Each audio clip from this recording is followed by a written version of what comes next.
Good day, everyone. I am Armalene Cago, and I am going to discuss what is a non-random sampling. Okay, a non-random sampling is defined as a sampling technique in which the researcher selects samples based on the subjective judgment of the researcher rather than random selection. So in non-random sampling or non-probability sampling, the researcher or the selection of the sample does not involve chances, or the respondents are not randomly selected. Non-random sampling also, in this sampling, depends heavily on the expertise of the researchers. It is carried out by observation, and researchers use it widely for qualitative research. In this method also, not all members of the population have an equal chance of participating in the study, unlike the probability sampling. It is most useful for exploratory studies like a pilot survey. So there are 5 types of non-random sampling, but I am going to discuss only the 3 types of non-random sampling. So first, convenience sampling. So convenience sampling is a non-probability sampling technique where samples are selected from the population only because they are conveniently available to the researcher. So from the word itself, convenience, meaning kanang sayon ra siya or mas dali ra siya para sa researcher to access the certain respondent or the sample. Mas dali ra saya sa pagkuha sa sample. For example, kung kinsay naa or unsay available, mao na diretso ang automatic nga sample. Automatic na siya nga kuhaon nga sample for the research study. Then, it is most commonly used sampling technique as it is incredibly prompt, uncomplicated, and economical. So, of course, dali ra siya kay mag-agad raman ka kung kinsay available. So, dali ra pag-gather sa data, dili siya complicated, and of course, economical. Dili siya gasto. For example, a new NGO wants to establish itself in 20 cities. It selects the top 20 cities to serve based on the proximity to where they are based. So, ang 20 cities nga ilahang i-select is nakabase kung unsa sila kalayo. Unsa kalayo ang mga cities sa ilahang base. So, kung possible, kung unsay pinakaduol nga mga cities, 20 cities nga naa sa ilahang duol, of course, mao to ang ilahang pilion to serve. Next. There are advantages of using convenient sampling. First, collect data quickly. Of course, kay convenient man lagi ang pag-select sa imong sample, so dali ra pod ang pag-gather sa data. Next is inexpensive to create sample. Of course, kay convenient na, dili siya mahal, dili ka makagasto og dako pagpangita pa lang sa imong mga sample, pagpangita sa imong respondent. So wala na kay kinahanglan gastuhon kay kung kinsa to available daan, mo ra man por diretso ang imong pilion. Next is easy to do research. So of course, kay available man ang imong sample, dali ra mag-gather ang data, then dali ra pod sa imong pag-analyze sa imong data. So dali ra nimo mabuhat ang imong research. And then low cost, of course, parehas ka ganina, and expensive. So dili mahal, barato, gamay ra og gasto. And fewer rules to follow. So of course, kay ang imong haraman nga kung unsay available, so wala na kaga-follow og mga rules nga mga pareha sa uban types of sampling, especially sa random sampling. Next is we have readily available sample. Of course, kay kung kinsay naa, automatic nga siya ang imuhang pilion nga sample. Depende po sa imuhang types of research. The second type of non-random sampling or non-probability sampling is the consecutive sampling. So this non-probability sampling method is very similar to convenience sampling with a slight variation.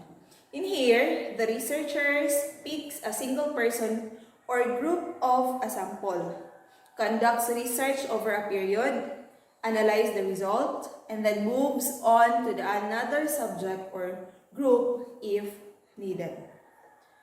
Then, example. So, example of consecutive sampling. When companies or brands stop people in the mall or crowded areas and hand them promotional leaflets to purchase a luxury car, in this situation, the people walking in the mall are the samples. And let us consider them as representative of the population. Now, the researcher hands to these people an advertisement or a promotional leaflet. A few of them agree to stay back and respond to the questions asked by the promotion executive or the researcher.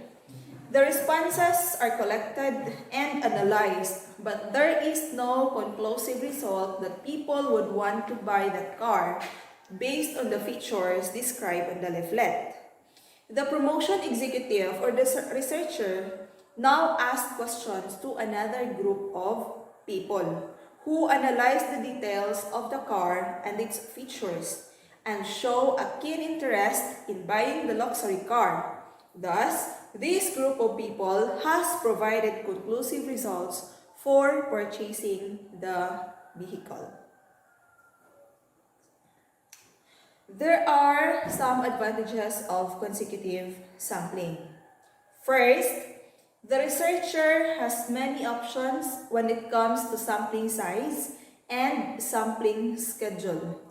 So, kay pari-parihas naman siya sa convenient sampling, anytime ka pwede makakuha sa imuhang sample or anywhere ka pwede makakuha sa imong sample. So, wala daghan ka og option sa imong sampling size. It could be tanang tao nga moagi sa mall, tanang tao nga moagi sa kalsada, the specific period of time. And of course, ang imuhang pag-select sa imuhang sample or imuhang sampling schedule kay anytime pod. Dili magmatter kung kanus And sampling schedule is completely dependent on the nature of the research. Of course, nakadepende gid siya sa nature sa research nga imuhang buhaton. A researcher is conducting. If a researcher is unable to obtain conclusive results with one sample, he or she can depend on the second sample. So meaning, kung wala siya nakakuha og conclusive nga results sa katong first niya nga sample, pwede siya mangita og another sample na pod. Pariha sa example kaganina nga wala siya so first niya nga mga samples, wala siya nakaka-conclusive results nga mapalit sila atong vehicle. So nangita sila og laing tao nga didto po nga makahatag og conclusive nga result for their research nga nagpakita og interest nga mapalit sila sa vehicle. And then next is a very little effort is needed for the researchers and to carry out the research. Of course, dili kayo siya kanang hassle, dili kayo bugat nga trabahoon. Gamay ra nga kanang effort ang imuhang i-exert para ma-carry out nimong imong research kay lagi pagpangita pa lang daan sa imong sample, pag-gather sa imong data is very convenient naman. And this technique is not time-consuming. Of course, dili siya time-consuming, kaya dili man kamalangan o pangita sa imuhang sample. And doesn't require an extensive workforce. The number 3 is quota sampling. So, quota sampling is a non-random sampling or a non-probability sampling in which researchers create a sample involving individuals that represent a population. Researchers choose the individuals according to specific traits or qualities. So, diri sa quota sampling, ang researcher magbuhat siya og sample or iyang sample is mo represent sa population. Pwede siyang mogamit og any method as long as makuha niya ang katong desired number of samples nga iyahang gusto. And then katong nga mga sample, mao na to siya ang mo represent sa population. Then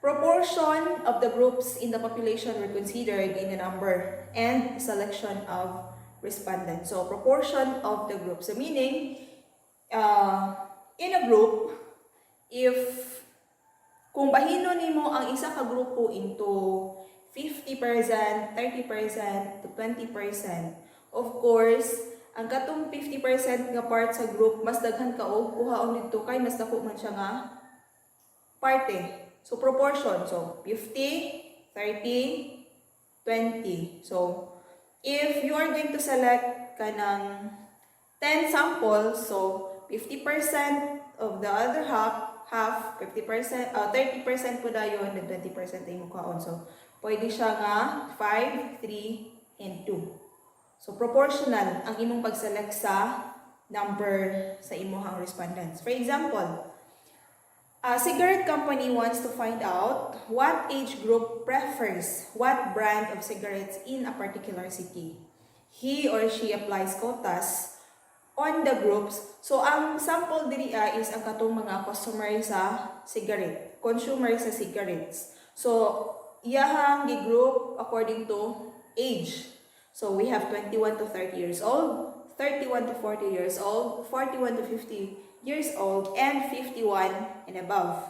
So, from this information, the researchers gauges the smoking trend among the population of the city.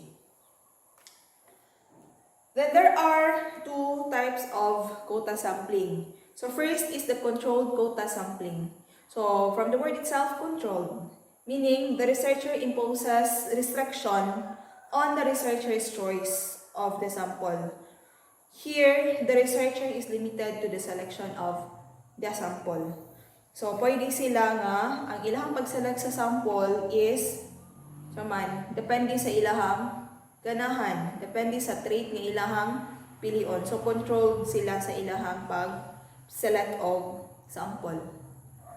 Then, the second is the uncontrolled quota sampling. So, controlled and then uncontrolled. The opposite rapod siya sa controlled quota sampling does not impose any restrictions on the researcher's choice of samples.